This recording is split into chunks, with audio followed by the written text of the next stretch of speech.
เก่งเลย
วันนี้เสนามาที่ใครเสนาที่มา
ที่อยู่เป็นรวมเกือบ50 คนนะเกือบ50 คน1 ใน 50ก็มีไหม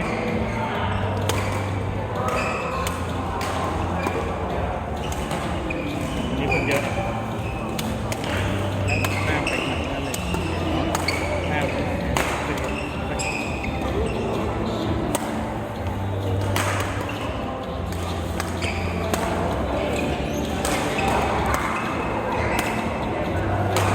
หมดแรงยัง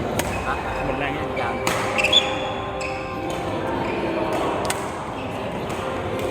อากาศอย่างนี้เลยไม่ค่อยเหนื่อย เสื้อตัวเดียวยังไม่เคยเลยปกติต้องขับตัวไปแล้ว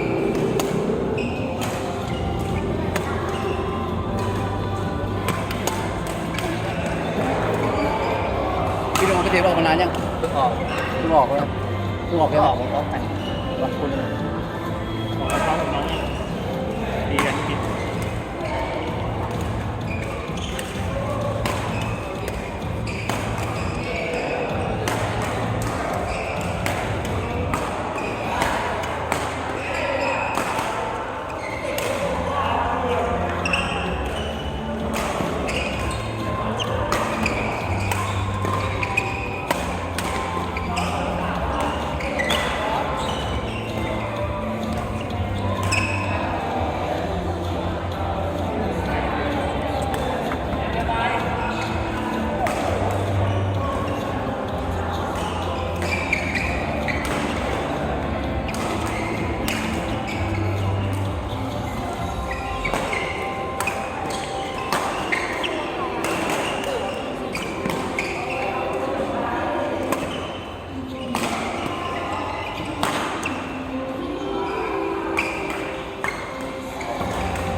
เป็นหนักนี้เนี่ยเลย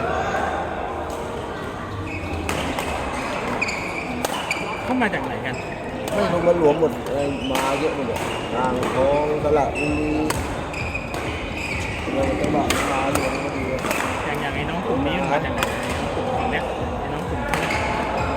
ไอ้พูดด้วยก็มาที่ไหน มาจากไหน ขาว กัน มาตลาดบุรีเสื้อขาว สระบุรีเหรอ่ะ เสื้อขาวอ่ะ เสื้อขาวสระบุรี ใช่ เสนาก็เยอะใช่ไหม ฝั่งอนุนถ้าฝั่งอนุนถ้า ฝั่งนู้นอะไร ผู้หญิง สระบุรีเหมือนกันมาด้วยกัน ประมาณ4 คนเนี่ยเห็นว่าเสนามันมาหลายมันมาหมดเลย ทำไมเขามานี่กันอ่ะ มันจะมารวมหมดเลย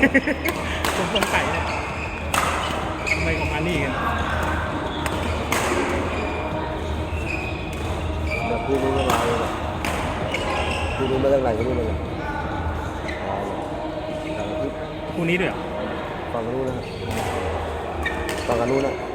ทำไมอ่ะ มาจากไหนกันเนี่ย เอ๊ะเหมือนเขารู้จักกันนะกับน้องเนี่ย ตอนนั้น รู้จักกัน นี่ตอนที่เคยมากันเลย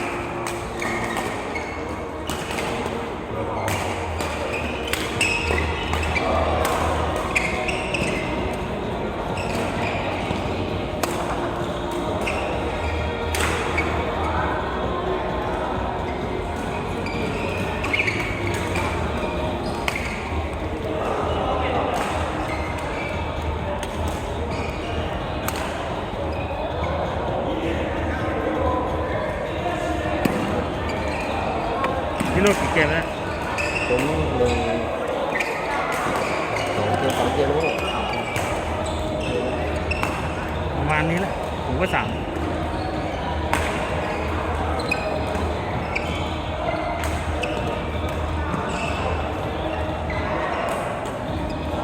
คนเยอะมันคึกคักกว่าคนน้อยนะมันน่าตีกว่านะ ใช่ แต่จริงๆนะรอนานหน่อยแต่ผมว่ามันบรรยากาศมันได้ มันหลากหลายเนื้อมันได้ฟิลอยู่ ได้ดูด้วย ดูด้วยคนด้วย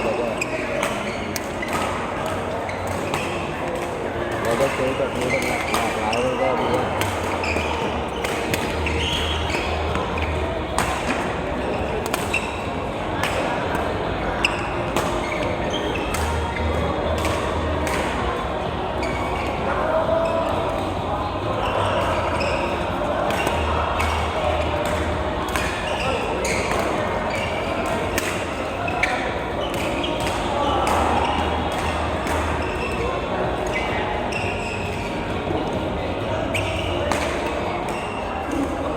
พักก็มาเราจะพักเสนามารวมพอดี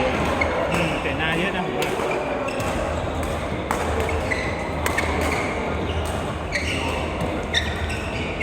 สาวก็อยากมาเปลี่ยนมือบ้างอะไรเงี้ยไอ้นั่นก็มาเวลารับเนี่ย แต่บอสก็มาแล้วคู่นี้เราเคยมาที่ไหนมาอยู่ นี่ก็ไม่รู้มาจากไหน แต่ถ้าอยู่แถวๆนี้มันเคยแต่ก่อนมันเคยเล่นอยู่อะดีใจที่ไหน ไปเจอซีเจ อยู่ๆก็โผล่มารวมกัน เยอะแยะทุกวัน เนี่ยเลือกเจอเลยเจอจะทำอะไรดี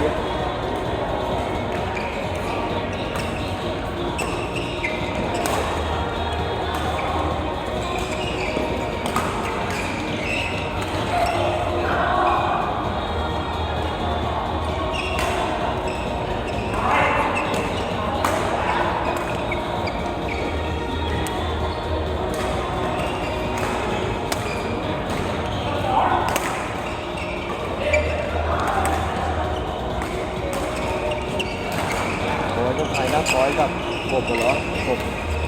ที่กบใครก็ไม่รู้กบใครอ่ะ ขอกับกบ น่า ได้ จะอย่างนั้นอ่ะ ได้แล้ว ได้ เหนียวเนี่ยมีนั่นเขาเหนียวเนี่ยแล้วแต่ได้เดี๋ยวบอกว่าขอหาที่ จะได้อีกคู่หนึ่งบอยกับกบไหวไหมไหม